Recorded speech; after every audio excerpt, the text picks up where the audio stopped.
Delhi liquor policy కేసులో ED custody కొనసాగుతుండగానే MLC కవిత తన అరెస్టుపై ఇవాళ సుప్రీంకోర్టులో పిటిషన్ దాఖలు చేయడం ఆసక్తికరంగా మారింది. కాగా కవిత రిట్ పిటిషన్పై అత్యున్నత న్యాయస్థానం తీసుకున్న నిర్ణయం ఎలా ఉంటుందనేది ఆసక్తికరంగా మారింది.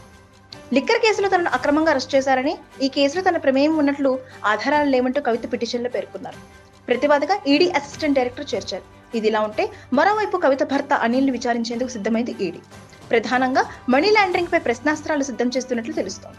ఈడీ విచారణ అనంతరం కవితతో భర్త అనిల్, కేటీఆర్, హరీష్ రావుతో పాటు న్యాయవాది ముఖాలెత్తయ్యారు.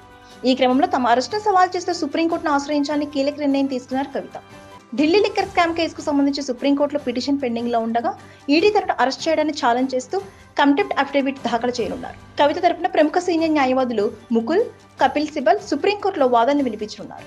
కాగా ఢిల్లీ లిక్కర్ స్కామ్ కేసులో మనీ లాండరింగ్ ఆరోపణలపై కవితను ఈడీ అరెస్ట్ చేయడం, రాస్ అవెన్యూ కోర్టు కస్టడీకి ఇవ్వడం చకచకా జరిగిపోయాయి. ఈ క్రమంలో ఈడీ అరెస్ట్ను సవాల్ చేస్తూ కవిత పిటిషన్ దాఖలు చేస్తుండటంతో సుప్రీంకోర్టు ఎలాంటి ఆదేశాలు ఇస్తుందనేది ఉత్కంఠగా మారింది. ఈడీ అధికారుల విచారణ తీరును ఛాలెంజ్ చేస్తూ వేసిన పిటిషనే ఇంకా తీర్పు రావాల్సి ఉండగా మరో పిటిషన్ వేయడం సర్వత్రా చర్చాంశనీయంగా మారింది.